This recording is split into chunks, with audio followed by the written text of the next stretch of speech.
So I'm sitting here with Senator Gareth Scahill in Castlerea on a beautiful Saturday.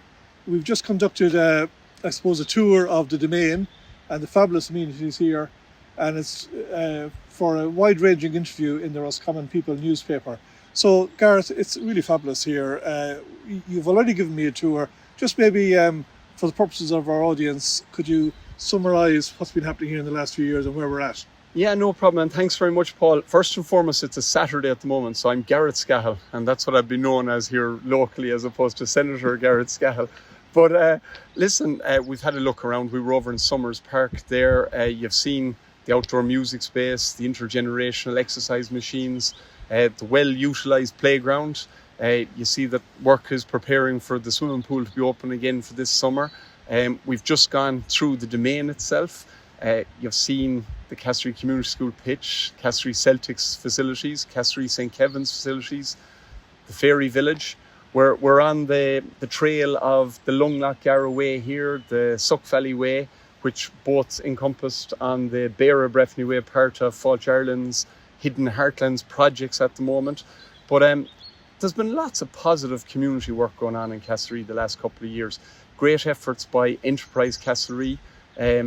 Huge effort here by the Castlerea Towns Trust, and I was explaining to Paul that we've had no mow May going on, so it's been allowing the grass to grow and like for biodiversity. So it's great to see that it's unkept here at the moment, but you could still see the natural beauty of the place. And what I've been trying to do with you, Paul, is promote all of the facilities and amenities we have here in town, to encourage people to come down and visit the place during the summer, especially for events like the Castlerea Rose Festival at the end of July, and then for the bank holiday weekend after that for the agricultural show here in town. So we're very proud of everything we have in Castlerea.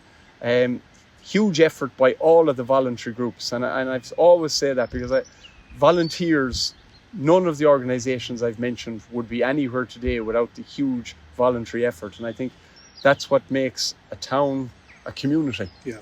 And it really highlights that. And I suppose when you add in all of the amenities countywide, you know, the Forest Park and so many towns and villages and so many walkways and parks, it underlines as well, I suppose, how important tourism can be in Roscommon. And when you add in our quality of life and so on. So is this something that you in national politics now, working with the various agencies, you're going to continue to push? I came back to Roscommon because of the quality of life. I came back to Roscommon because I felt, and Castlerea because it was the best place to raise a family. And I still believe that, and I'm a case in point, an advocate for it.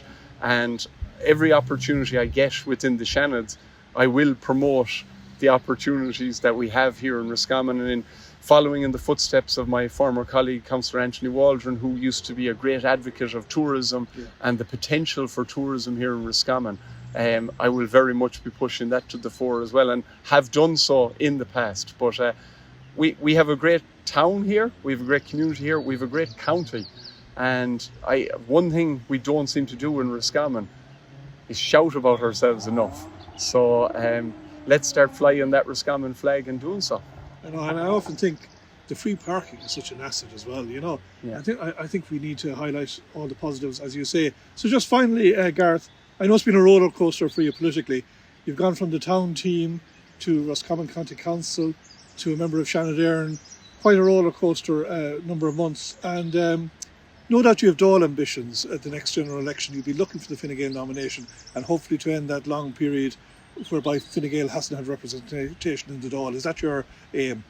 I'm not going to lie to you, Paul. Obviously, it's up to me to get the nomination for the party the next time the general election comes up. But I believe this area needs a TD. I believe this area has been starved of a TD for a long time, and definitely I'll be putting myself forward. But we also, based on the trajectory of the last 11 and a half months, we have a presidential election coming up beforehand, so who knows? Well, that could be an exclusive for us there. Well, listen, Gareth, thanks very much for that, and we wish you continued success with your work politically and in the community, and thank you for joining us. Thank you.